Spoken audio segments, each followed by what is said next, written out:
बिस्मिल्लाहिर्रहमानिर्रहीम। अस्सलाम वालेकुम। मेरा नाम है ज़ीशान उस्मानी। फिर से शुरू करते हैं अपनी चलो चलो की सीरीज़। बहुत सारी वीडियोस बनाई हैं, बहुत सारी अपडेट्स आ चुकी हैं, तो सोचा एक दफ़े इस सिलसिले को वापस शुरू करते हैं और आपसे इस सीरीज़ के अंदर कुछ नए मुल्कों का तारुफ़ करवाता हूँ। आज हम बात करते हैं फिर से सऊदी अरब की। अभी मैं रिसेंटली होकर आया हूँ तो बहुत सारी नई इन्फॉर्मेशन मिली है, सोचा कि मैं आपसे शेयर कर दूँ। सबसे पहले तो ये बात समझ लें कि सऊदी अरब में पैसा बहुत ज़्यादा है, उनके पास बहुत ज़्यादा डिस्पोजेबल इनकम है। अमेरिका में प्री रिसेशन चल रहा है, जापान रिसेशन में आ गया है, यूके रिसेशन में आ गया है, इटली रिसेशन में आ गया है। तो पैसा अगर किसी के पास है तो मिडल ईस्ट के अंदर है। यूएई के हालात भी इतने अच्छे नहीं हैं, सऊदी अरब में बड़ा पैसा है। तो अगर आपने पैसा कमाना है, 4-5 साल चाहते हैं कि लगा दें और इतना पैसा कमा लें कि घर ले सकें, किसी और मुल्क में शिफ्ट हो सकें, कहीं की रेजिडेंसी खरीद सकें, तो सऊदी अरब आपके लिए आइडियल मुल्क है। लेकिन जिस सऊदी अरब को आप जानते हैं या आपके माँ बाप जानते हैं और आज के सऊदी अरब में ज़मीन आसमान का फ़र्क है। पहले सऊदी अरब में जो चेंजेस 10 साल में आती थी, अब वो 1 साल के अंदर हो रही हैं। आप 1 साल बाद सऊदी अरब में जाएँ तो जो सऊदी अरब को नज़र आता है वो सऊदी अरब पिछले साल के सऊदी अरब से यकसर मुख्तलिफ होता है। मेरे हमेशा से ये इल्ज़ाम था, मैं अपनी वीडियोस में बात कर रहा था कि सऊदी अरब 2 होते हैं, एक मक्का और मदीना है और एक बाकी सऊदी अरब है, और दोनों का तरीका अलग अलग है। इस दफ़े जाके ये गलतफ़हमी भी दूर हो गई। हुदूद हरम के अंदर सिनेमा खुल चुका है। अब वो जो ओहद की पहाड़ी है जहाँ पे ग़ज़वा ओहद हुआ था, उसके बिल्कुल सामने बड़ा सारा वो सिनेमा खुला हुआ है हुदूद हरम के अंदर। एक सिनेमा और भी मदीना शरीफ के अंदर 2 सिनेमा खुल चुके हैं। अभी यौमुल वतनी हुआ उनका, जो अब 23 सितंबर को होता है, 94 साल हो गए। अभी 6 साल बाद जब 100 साल की सालगिरह मनाएंगे सेंचुरी का, तो अल्लाह रहम करे, पता नहीं क्या होगा। तो मस्जिद नबी के सामने उन्होंने पोर्ट्रेट्स बनाए हुए थे और वहाँ तस्वीरें खिंचवा रहे थे। पहले बुरका शुरका होता था, फिर वो स्कार्फ ख़त्म हो गए, बाल खुले हो गए, और अब वो सारे के सारे वेस्टर्न ड्रेस के ऊपर आ चुके हैं। वही गाने बज रहे हैं। किसी भी मुल्क को, अपनी आवाम को कंट्रोल करना हो ना, तो ये हुब्बुल वतनी सबसे अच्छा चूरन है जो बेचा जा सकता है कि जी हम सबसे अच्छे हैं, दुनिया में हमसे अच्छा कोई भी नहीं है, और लगे रहो। वो सब के सब तरानों के ऊपर डांस करने लगते हैं। तमाम होटलों को सजाया गया था, उस पर तराने बजाए गए थे। खैर सब करते हैं तो वो भी कर रहे हैं, तो क्या कसूर है। लेकिन ये चीज़ें जो सऊदी अरब में पॉसिबल ही नहीं थी, वो पॉसिबल होती हुई नज़र अपनी आंखों के सामने नज़र आ रही है। अगर आपके घर में कोई मासी, कोई मेड, कोई मज़दूर काम करता हो, उसने आपसे उधार भी ले रखा हो, अब उसके बच्चे किसी दिन आपके घर में आ जाएं और आपके बच्चे भी खेल रहे हो, उनके बच्चे भी खेल रहे हो, तो आप उनके बच्चों को कितनी इज्जत देंगे। हम देखते हैं ना, वो लोग जाते हैं खाना खाने के लिए, तो मासी के, मेट्स के बच्चे कोने पे बैठे होते हैं और आपके बच्चे बर्गर खा रहे होते हैं, मैकडोनल्ड खा रहे होते हैं। अच्छा, आपके घर में वो मासी या मेट का बच्चा है और खुदा ना खास्ता उसकी आपके बच्चे से लड़ाई हो जाए। अब एक तो मासी मेट का बच्चा है, ऊपर से वो आपका मकरूज़ भी, आपका कर्जदार भी है, तो आप उसको क्या करेंगे। There is no way in hell कि वो आपके बच्चे से जीत जाए। आप तो बेचारे को मार मार के भुर्ता निकाल देंगे। बिल्कुल इतनी इज्जत हम पाकिस्तानी इंडियंस को सऊदी अरब में मिलती है, इससे ज़्यादा एक्सपेक्ट ना करें।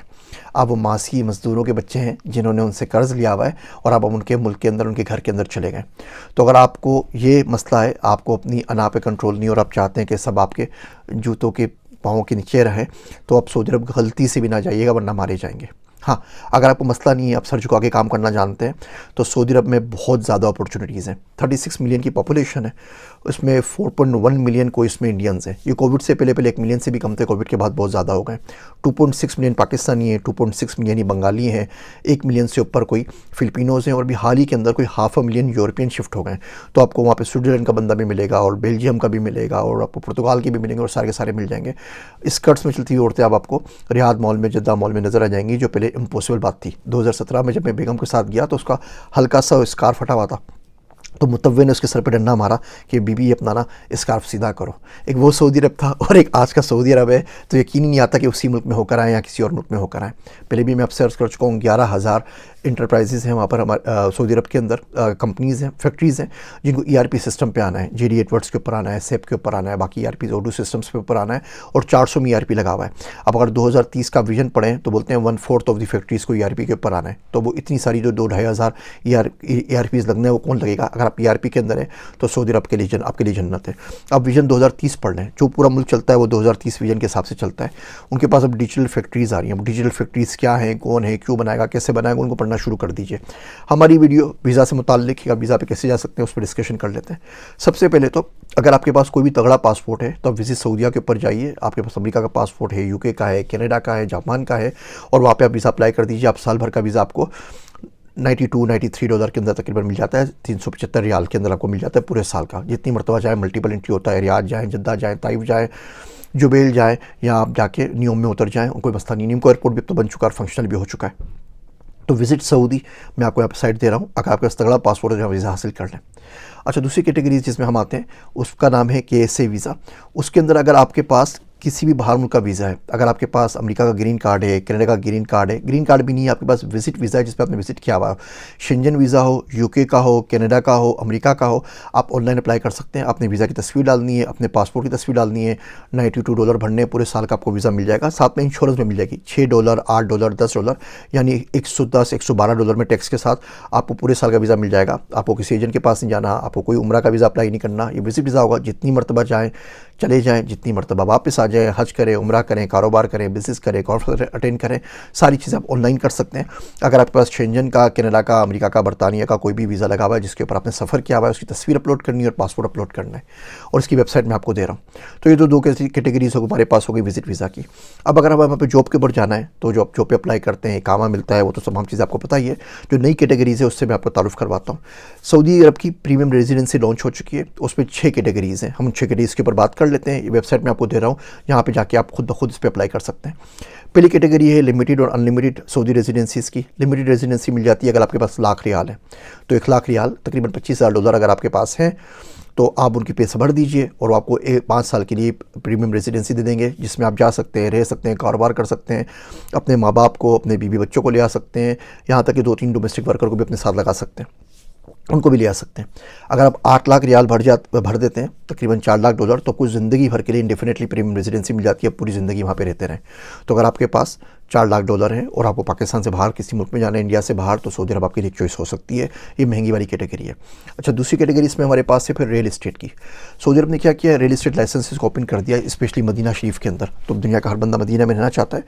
आपके पास वहाँ कोई बिल्डिंग होनी चाहिए, कमर्शियल नहीं, रेजिडेंशियल बिल्डिंग, अंडर डेवलप नहीं हो, अभी अंडर कंस्ट्रक्शन ना हो, पूरी बनी बनाई हो, पूरी की पूरी साबुत खड़ी हुई हो।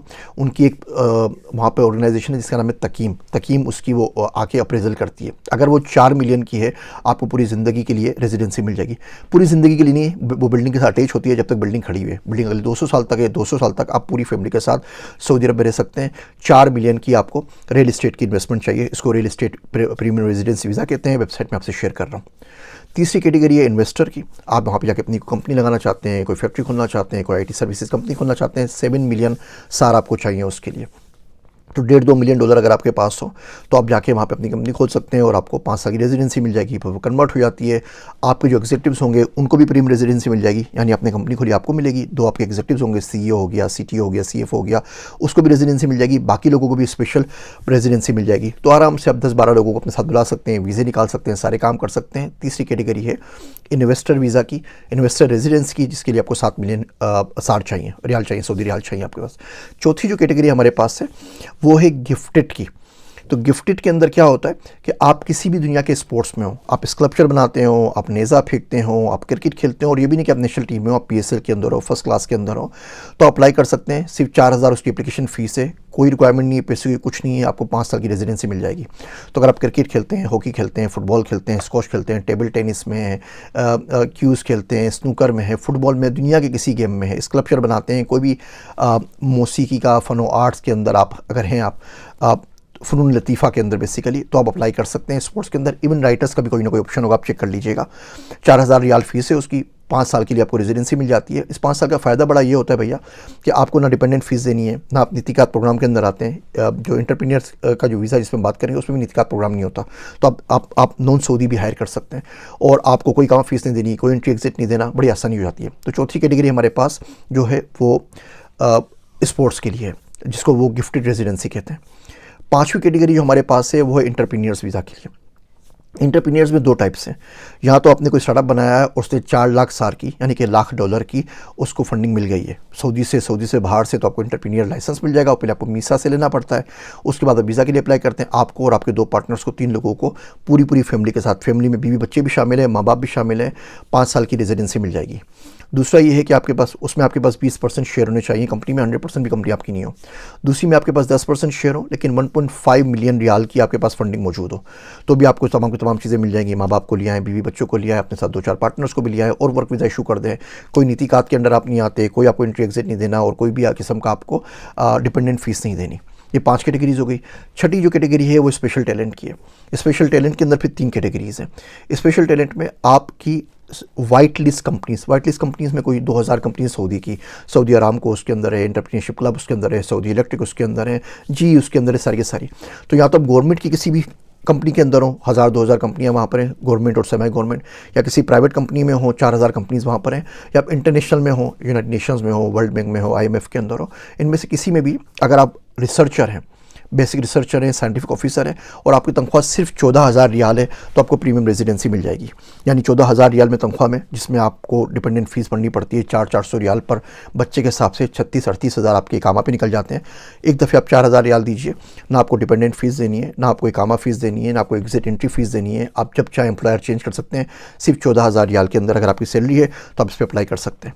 दूसरी जो कैटेगरी है वो साइंटिस्ट की है। आप डेटा साइंटिस्ट हैं, आप सॉफ्टवेयर इंजीनियर हैं, आप वेब डेवलपर हैं, आप इंटरप्राइज ERP में काम करते हैं, उसके लिए रिक्वायरमेंट है 35,000 रियाल की सैलरी की।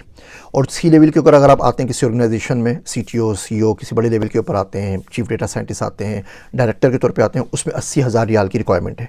अगर ये कॉन्ट्रैक्ट आपके पास है, आपकी तनख्वाह 14,000 रियाल है और आप वाइट लिस्ट कंपनीज़ में काम करते हैं, जो कि 90% लोग उसी में काम कर रहे होते हैं, आप चेक कर लीजिए, या आपकी तनख्वाह 35,000 रियाल है या 80,000 रियाल है, तो 5 साल के लिए आपको रेजिडेंसी मिल जाएगी, और बाद में फिर 5 साल के लिए वो अलग हो जाती है, उस पर आप काम कर सकते हैं। इस 80,000 रियाल वाली कैटेगरी में अगर आप जाते हैं तो सऊदी अरब ने अब रेजिडेंसी देनी सिटीजनशिप देनी शुरू कर दी है। बहुत से दोस्त थे जिनको भी सऊदी अरब की सिटीजनशिप मिल गई, जो मिस में काम कर रहे थे, जो PIF में काम कर रहे थे, जो UPM में काम कर रहे थे। एक डॉक्टर साहब थे, बांग्लादेश के हैं, वो एक यूनिवर्सिटी में काम करते हैं, उनको वहाँ की सिटीजनशिप मिल गई है। अभी 3 लोगों को सिटीजनशिप मिली है, उसमें एक इंडियन है, कहीं और का, एक पाकिस्तानी है, जिनको वहाँ की सिटीजनशिप दे दी गई है कि जी आप MBSc के प्रोफेसर साहब हैं पाकिस्तानी, उनको सिटीजनशिप मिल गई है। तो अब तो सऊदी अरब अपना पासपोर्ट भी दे रहा है। तो तमाम कैटेगरीज़ हैं। अगर आपको इकामा की फ़ीस नहीं देनी, आपको एंट्री एग्जिट की फ़ीस नहीं देनी, आपको डिपेंडेंट की फ़ीस नहीं देनी, तो 14,000 रियाल तो बिल्कुल छोटी सी तनख्वाह है, बड़े आराम से लोगों को मिल जाती है। इन पे अप्लाई कर दीजिए। KSA वीज़ा की वेबसाइट, सऊदी वीज़ा की वेबसाइट, PR की वेबसाइट में आपसे शेयर कर रहा हूँ। एक हमारा प्लेटफॉर्म अभी भी अंडर डेवलप है, आप ज़रूर चेक कीजिएगा, उसका नाम है वीज़ा ब्रिज। उसमें हमने ये कर दिया है कि आप अपना CV अपलोड करें या लिंक्डइन अपलोड कर दिए। दुनिया के 200 ममालिक को स्कैन करके, तमाम वीज़ा प्रोग्राम्स को स्कैन करके वो आपको बता देगा 200 ममालिक में कौन कौन से मुल्क आपको वीज़ा देंगे, उनकी परसेंटेज क्या है, किस प्रोग्राम में अपना अप्लाई करना है, वह कौन सी यूनिवर्सिटीज़ हैं और कौन सी स्कॉलरशिप्स हैं जिसके लिए आप अप्लाई कर सकते हैं। सारी चीज़ें ऑटोमेटेड कर दी हैं, उसको ज़रूर चेकआउट कीजिएगा। अपने व्हाट्सअप का लिंक भी यहाँ पे शेयर कर रहा हूँ। बहुत सारी स्कॉलरशिप्स और बहुत सारे प्रोग्राम ऐसे आते हैं जिनमें टाइम बहुत कम होता है। तो स्कॉलरशिप आइए 10 दिन में एक्सपायर हो रही है, मेरा ट्रेवल ज़्यादा होता है, वीडियो बना के अपलोड करूँ, फिर आप उसको देखें, जब तक आप वीडियो देखते हैं प्रोग्राम गुजर चुका होता है। तो ऐसी जो लेटेस्ट अपडेट्स होती हैं वो अपने व्हाट्सअप चैनल के ऊपर शेयर करता हूँ और अपने लिंक्डइन के ऊपर शेयर ज़रूर करता हूँ। मैं अपने लिंक्डइन का भी लिंक यहाँ पे दे रहा हूँ, व्हाट्सअप चैनल का लिंक भी यहाँ पे दे रहा हूँ, वीज़ा ब्रिज का लिंक भी दे रहा हूँ, वहाँ पर आप फॉलो कर लीजिए। तो कम से कम जो ये अर्जेंट चीज़ें होंगी वहाँ पर आपको मालूम होती रहेंगी। उम्मीद करता हूँ आप लोग इन प्रोग्राम्स का फ़ायदा उठा के सऊदी अरब में ज़रूर आएंगे। आगे लीप कॉन्फ्रेंस आ रही है, रियाद सीज़न आ रहा है, मिस ग्लोबल फोरम आ रहा है, उनमें किसी न किसी फोरम के ऊपर आपसे मुलाकात ज़रूर रहेगी। मेरे वास्ते दुआ कीजिएगा। मैं हूँ आप सबका ज़ीशान उस्मानी।